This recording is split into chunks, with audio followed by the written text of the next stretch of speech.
우리나라 사람들이 가장 많이 쓰는 말이 뭘까요? 빨리빨리입니다. 그래서 외국 사람들이 우리나라에 들어와서 가장 먼저 배우는 말도 빨리빨리라고 하죠. 빨리빨리와 더불어서 우리나라 사람들이 또 많이 쓰는 말 중에 하나가 부사 잘입니다. 잘 먹다, 잘 쓰다, 잘 자다, 잘 크다, 잘 하다 이런 식으로 잘이라는 부사를 곁들여서 사용하는 것이 우리나라 사람들의 가장 큰 특징이죠. 그런데 많이 사용하는 말임에도 불구하고 잘못된 의미로 가장 많이 쓰여지는 것이 바로 이 부사 잘입니다. 우리가 어떤 사람에 대해서 말을 할 때에 저 사람 잘 살아, 저 사람 잘 사는 사람이야 라고 말할 때가 있죠.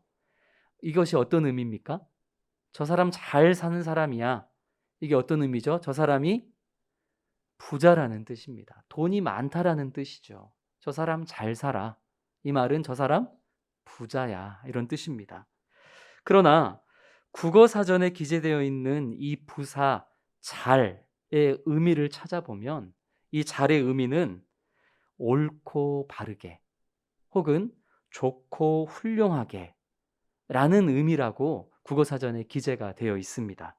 그렇기 때문에 잘 산다라는 것은 옳고 바르게 산다, 좋고 훌륭하게 산다 이런 뜻이지 결코 어떤 의미에서도 돈이 많다 혹은 부자다라고 사용될 수가 없는 말입니다. 그럼에도 불구하고 우리가 누군가에 대해서 잘 산다라고 했을 때에 너무나 당연하게 부자라는 의미로 돈이 많다라는 의미로 받아들이게 된다라는 것은 그만큼 우리가 살아가고 있는 이 세상이 얼마만큼 물질 의존적인가 하는 것을 보여줍니다. 잘 산다는 것이 부자가 되는 것이다. 돈을 많이 버는 것이다. 라는 이러한 생각은 우리가 살아가는 시대뿐만이 아니라 야고보가 살아가던 시대에도 마찬가지였습니다. 오늘 본문의 시작인 13절은 들으라라는 명령으로 시작이 되죠. 다음 주에 우리가 본문으로 살펴보게 될 5장 1절도 들으라라는 명령어로 시작이 됩니다. 이 4장 13절과 5장 1절에서 야고보가 들으라라고 명령하는 이 대상은 각각 다른 사람들이기는 하지만 그러나 이 두 부류의 사람들에게 공통점이 있습니다. 방금 얘기했던 것처럼 이 두 대상 모두가 잘 사는 것을 부자가 되는 것으로 돈을 많이 버는 것으로 생각하는 사람들이었다라는 그런 공통점이 있는 것이죠. 결론부터 말하자면 야고보는 그것은 잘못된 것이다 라고 말씀합니다. 이 땅에서 부자로 사는 것, 이 땅에서 남들 위에 군림하는 것을 목적으로 삼는 것, 그것은 결코 잘 사는 것이 아니다라고 야고보는 말합니다. 그러면서 정말로 잘 사는 것이 어떻게 사는 것인지에 대해서 오늘 4장 13절부터 이제 야고보는 쭉 말씀을 하기 시작합니다. 우리 먼저 4장 13절 말씀을 같이 한 목소리로 읽겠습니다. 들으라, 너희 중에 말하기를 오늘이나 내일이나 우리가 어떤 도시에 가서 거기서 1년을 머물며 장사하여 이익을 보리라 하는 자들아. 4장 13절에서 지금 야고보가 들으라 라고 말하는 이 대상들은 과연 어떤 사람들일까요? 13절에 나와 있는 것처럼 이들은 다른 지역으로 건너가서 어떤 특정한 사업을 통해서 돈을 벌어보겠노라고 계획을 하고 있는 사람들입니다. 단순히 생각해 보면 그게 뭐 그렇게 잘못된 일인가 싶죠. 아니, 다른 지역에 가서 1년 동안 머물면서 이러저러한 사업을 통해서 돈을 한번 벌어보겠다라고 계획하는 게 이게 뭐 그리 잘못된 것일 수 있겠습니까? 문제는 이들은 지금 자기 나름대로 이런저런 사업 계획을 세우면서 이익을 보리라, 이 성공의 확신을 가지고 있는데 그 속에, 그 계획의 과정 속에 하나님의 뜻이 배제되어 있고 하나님의 인도하심에 대한 간구가 쏙 빠져 있는 것, 그것이 문제인 것입니다. 지금 이들은 시간에 대한 자신의 선택, 오늘이나 내일 혹은 1년을 머물면서 이 시간에 대한 자신의 선택과 더불어서 장소에 대한 자신의 선택, 어떤 도시로 갈 것인가, 그리고 목표에 대한 자신의 선택들, 이익을 보는 것, 돈을 버는 것, 부자가 되는 것, 이러한 자신의 선택에 대해서 과도한 확신을 가지고 있습니다. 내가 세운 계획, 그리고 나의 능력, 나의 열심, 이런 것들이라면 분명히 성공한다 라고 자기 자신을 확실하게 믿고 있는 것이죠. 지금 이들이 보여주고 있는 모습은 마치 누가복음 12장에서 예수님이 한 비유를 통해 말씀해 주셨던 어리석은 부자의 모습을 떠올리게 합니다. 예수님의 비유 속에 등장하는 이 한 부자는 지금보다 더 많은 곡식을 확보하기 위해서 아주 치밀하고 확실한 계획을 나름대로 세웁니다. 지금 가지고 있는 곡간을 허물고 이보다 훨씬 큰 부지의 곡간을 만들어서 더 많은 곡식을 채워놓고 평생토록 놀고 먹고 마셔야겠다. 나름대로 자기 자신의 철저한 계획을 세우면서 그렇게 계획을 실천하려 하죠. 그러나 그날 밤 하나님께서 그의 생명을 도로 되찾아 가심으로써 그가 세웠던 그 어마어마한 계획은 물거품이 되어버리고 맙니다. 이 비유를 들려주시기 직전 예수님이 무엇라 말씀하셨는지 누가복음 12장 15절 말씀을 우리 화면을 보면서 같이 읽겠습니다. 그들에게 이르시되 삼가 모든 탐심을 물리치라. 사람의 생명이 그 소유에 넉넉한 데 있지 아니하리라 하시고, 사람의 생명, 곧 이 땅에서 정말 잘 사는 것은 소유의 넉넉함에 있는 것이 아니다. 잘 사는 것은 이 땅에서 부자로 사는 것하고는 전혀 상관이 없는 것이다. 예수님 또한 말씀하신 것입니다. 성경은 우리가 인생의 계획을 세우는 것에 대해서 부정적으로 말씀하고 있지 않습니다.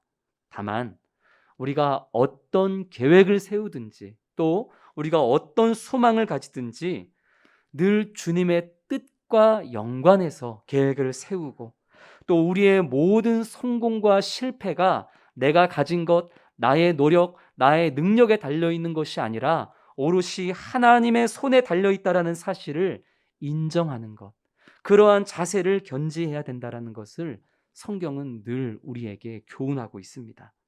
우리가 너무나 잘 아는 잠언 16장 9절 말씀, 우리 또 같이 읽겠습니다. 사람이 마음으로 자기의 길을 계획할지라도 그의 걸음을 인도하시는 이는 여호와시니라. 어떤 계획을 세우든지 또 우리가 어떤 소망을 품고 꿈꾸든지 중요한 것은 나 자신을 의지하면서 떵떵거릴 것이 아니라 그 계획과 소망을 성공과 실패로 인도하시는 분은 오직 하나님 한 분밖에 없다라는 사실을 늘 고백하며 살아갈 수 있는 우리 성도님들 되시기를 주님의 이름으로 축복합니다. 부자가 되는 것, 그리고 이 땅에서 내가 내 인생의 주인이 되어 사는 것, 내 마음대로 사는 것, 이것이 결코 잘 사는 것이 아니라면, 그렇다면 어떻게 사는 것이 과연 잘 사는 것인가? 우리는 우리의 미래를 계획할 때에 그럼 어떠한 태도를 견지해야 되는가? 이것에 대해서 야고보는 14절과 15절에 그 비밀을 밝히고 있습니다. 우리 먼저 야고보서 4장 14절 말씀을 읽겠습니다. 내일 일을 너희가 알지 못하는도다. 너희 생명이 무엇이냐? 너희는 잠깐 보이다가 없어지는 안개니라. 아멘. 아무리 우리가 완벽한 내일을 계획하며 살아간다 할지라도 정말 내일 하루 우리에게 갑작스레 어떤 일이 일어나게 될지 우리는 아무것도 알 수 없습니다. 우리는 알 수 없는 존재라는 것을 인식하고 인정해야 된다는 것이죠. 그래서 내일에 대해서 호언장담할 수 있는 인생은 아무도 없습니다. 잠언 27장 1절에도 이와 유사한 말씀이 있는데요. 우리 마찬가지로 화면을 보면서 읽겠습니다. 너는 내일 일을 자랑하지 말라. 하루 동안에 무슨 일이 일어날는지 내가 알 수 없음이니라. 야고보는 너의 생명이 무엇이냐? 라고 질문을 던지는 동시에 우리의 생명, 우리의 인생은 잠깐 보이다가 순식간에 사라지고 마는 안개와 같은 것이다. 잠시 있다가 사라질 수 있는 안개와 같은 그 유한한 존재가 바로 우리들이다라는 것을 인식하게 합니다. 모세는 시편 90편에서 말씀하기를 우리의 연수가, 우리의 수명이 70이요 강건하면, 몸이 건강하면 80이라 이렇게 이야기했습니다. 그러나 오늘 우리가 살아가는 시대는 몇 세 시대라고 이야기하죠? 100세 시대라고 이야기합니다. 우리가 살아가고 있는 이 시대가 분명히 100세 시대지만 그렇다고 해서 여기 있는 모든 분들이 다 100세까지 살아갈 수 있는 것일까요? 그것은 아무도 알 수 없는 것이죠. 전도하면서 만나는 다양한 분들 가운데에 가장 안타까운 분들이 어떤 분들이냐면 함께 교회 가서 예수님 믿자고 얘기했을 때 나중에 지금은 직장 생활도 바쁘고 이것저것 바쁘니까 나중에 퇴직하고 나서 내가 교회 나가서 예수 믿겠다. 그렇게 이야기하시는 분들이 있습니다. 또 지금은 이것저것 바쁘고 하고 싶은 일들도 많으니까 지금은 즐길 거 다 즐기고 나중에 이제 내가 좀 죽을 때가 가까이 왔구나 이게 느껴지면 그때 내가 교회 가서 예수 믿고 나도 천국 가겠다. 이렇게 자꾸만 뒤로 미루는 분들이 계십니다. 지금 이분들은 적어도 자신들이 대한민국 평균 수명까지는 분명히 살아갈 것이다 라고 전제를 하고 있는 것이죠. 지금이 100세 시대니까 나도 100세까지는 살겠지. 못해서 90세까지는 살겠지. 그때까지는 즐길 거 다 즐기며 살다가 그래도 예수 믿어 천국 간다고 하니까 한 89세쯤 돼서 이제 그때부터 천천히 믿고 사후를 준비하자. 그리 생각하는 것이죠. 그러나 하나님께서 그의 생명을 오늘 저녁에 당장 데려가실지, 퇴직 전에 데려가실지, 퇴직 후에 데려가실지 아무도 알 수 없는 것이죠. 내가 대한민국 평균 수명까지 살겠지라고 생각하는 그 자체가 교만이요. 그로 하여금 잘 살지 못하게 하는 장애물이 되어버리고 만 것입니다. 야고보는 우리의 생명 그리고 우리의 인생을 잠깐 있다가 없어지는 안개와 같은 것으로, 그런 유한한 존재로 이야기했습니다. 이것은 비단 야고보만이 아니라 성경 곳곳에서 우리의 인생을 비슷하게 표현하는데요. 우리 세 군데만 한번 찾아보도록 하겠습니다. 욥기 14장 2절에서는 우리를 이렇게 인생을 표현합니다. 읽겠습니다. 그는 꽃과 같이 자라나서 시들며 그림자같이 지나가며 머물지 아니하거늘. 이게 인생이라는 것이죠. 시편 39편 2절도 읽겠습니다. 주께서 나의 날을 한 뼘 길이만큼 되게 하심에 나의 일생이 주 앞에는 없는 것 같사오니. 한 뼘 길이만큼 짧은 것이 우리 인생이다. 베드로전서 1장 24절 읽겠습니다. 그러므로 모든 육체는 풀과 같고 그 모든 영광은 풀의 꽃과 같으니 풀은 마르고 꽃은 떨어지되 영원할 수 없는 것이, 그것이 우리의 유한한 삶이고 인생이다라는 고백입니다. 그러하기에 성경이 말씀하고 있는 것처럼 우리는 우리의 자신의 한계, 그 유한함을 매 순간 인식하며 살아가야만 합니다. 그게 잘 사는 방법입니다. 우리가 자신의 한계와 그 유한함을 늘 인식하며 살아갈 때에만 우리는 나 자신을 의지하지 않을 수 없고, 의지하지 않을 수 있고, 오직 유한한 존재가 아닌 무한하신 하나님 앞에 찾아가 그분 앞에 무릎 꿇을 수가 있는 것입니다. 나의 유한함을 인정하는 자만이 무한하신 하나님께로 나아가는 진짜 잘 사는 인생이 될 수 있다는 것을 매 순간 기억하고 고백하는 우리 성도님들 되시기를 축복합니다. 14절에 이어서 15절에도 어떤 삶이 잘 사는 삶이냐, 그것이 나타나 있습니다. 같이 읽겠습니다. 너희가 도리어 말하기를 주의 뜻이면 우리가 살기도 하고 이것이나 저것을 하리라 할 것이거늘. 참으로 자신의 유한함을 인정하는 그리스도인이라면 이렇게 이야기해야 된다라고 지금 야고보가 말하는 것이죠. 자기 자신만을 의지하는 식으로 이야기하면 안 되고 오히려 이렇게 이야기해야 되지 않겠느냐.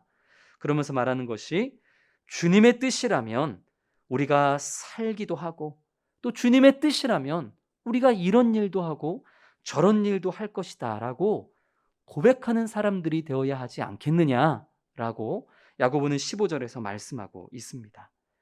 나의 자랑, 나의 뜻과 계획보다 하나님의 뜻이 무엇인지를 궁금해하고 그것을 묵상하고 하나님의 계획을 늘 우선순위에 두는 마음, 이런 마음을 지닌 사람이라면 그에게 어떤 하루가 주어지든지 그는 그 주어진 하루를 주님이 주신 것이기에 청지기적인 자세를 가지고 감사히 살아갈 것이고 또 내게 주어질 내일에 대해서도 주님의 뜻을 간구하는 가운데에 기대할 수 있고 또 주님이 기뻐하실 만한 계획을 세우며 소망을 가질 수가 있는 것입니다.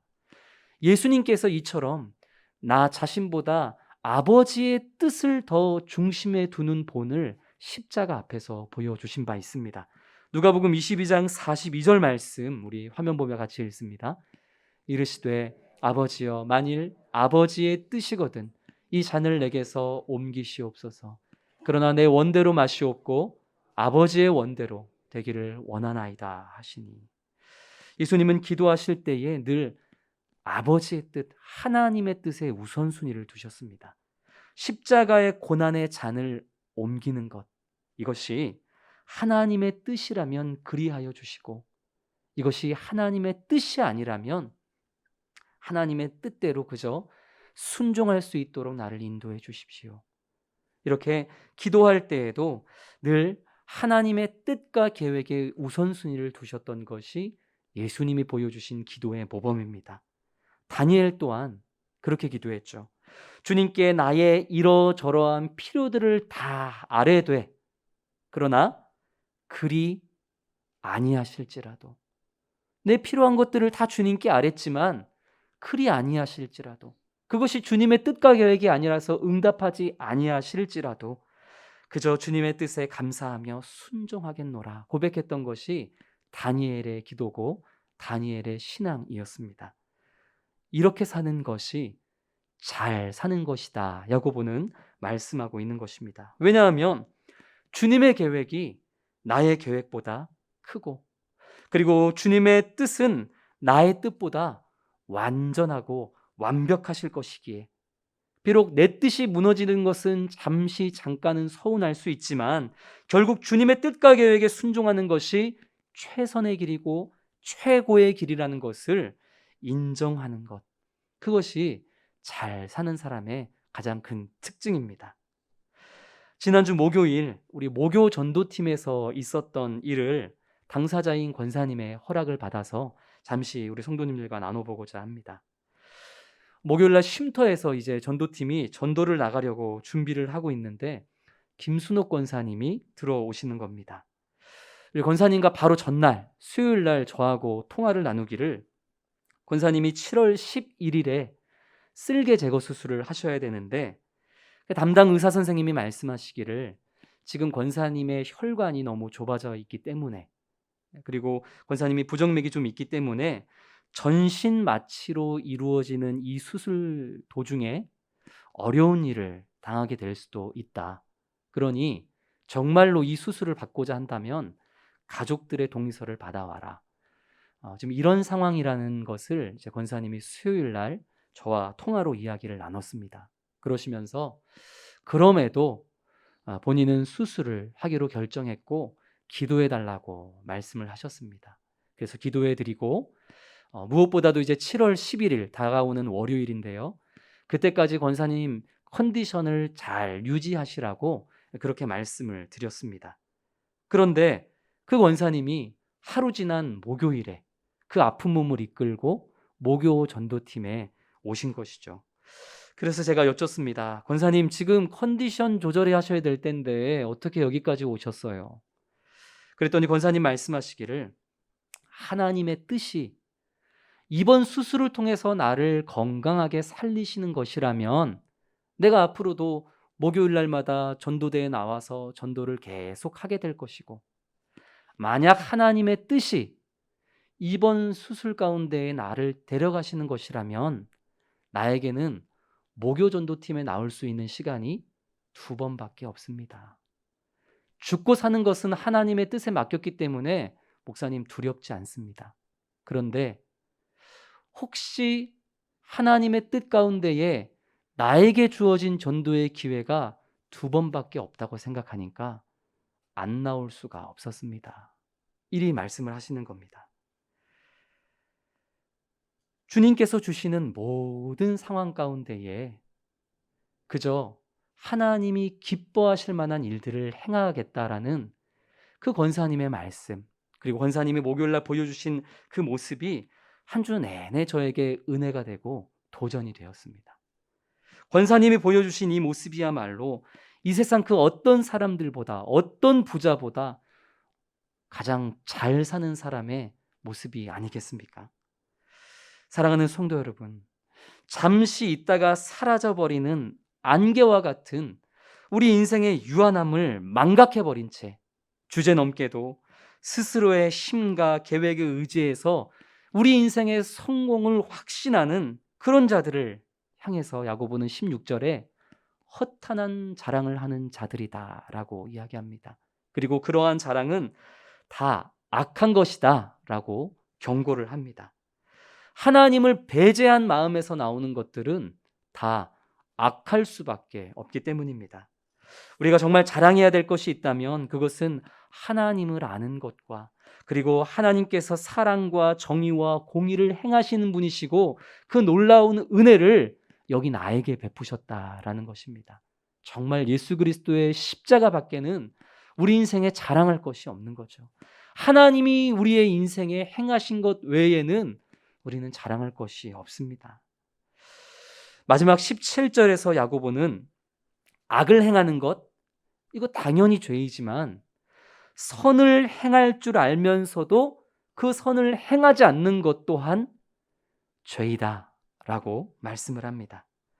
오늘 말씀을 통해 우리에게 주신 하나님의 뜻이 분명하게 깨달아지는데, 그리고 그 깨달아지는 하나님의 말씀을 내가 어떻게 실천해야 될 것도 알겠는데, 알면서도 할 수 있으면서도 그것을 안 하는 것, 그 또한 하나님 앞에 죄이다 라고 마지막에 이 17절 말씀을 통해 야고보는 말씀하고 있는 것입니다. 말씀을 맺겠습니다. 사랑하는 성도 여러분, 매 순간마다 안개와 같은 우리 인생의 유한함을 인정하면서 겸손히 무한하신 완전하신 하나님 앞으로 나아가 엎드릴 줄 아는 그런 우리 모든 부산사랑의 교회 성도님들 되시기를 주님의 이름으로 축복합니다. 혹 이 시간 지난 날을 잠시 되돌아보시면서 13절에 나오는 사람들처럼 하나님을 배제한 채 내가 세웠던 계획들이 있다면, 그리고 내 힘과 노력으로 충분하다라고 생각하면서 하나님의 도우심을 간구하지도 않은 채 이끌어왔고 추진해 왔었던 일들이 있다면 주님 앞에서 우리 그 일들을 다시 한번 점검해 보시는 그런 하루가 되기를 소망합니다. 그렇게 다시 나의 계획을 더 완전하신 하나님의 계획 안에 집어넣으십시다.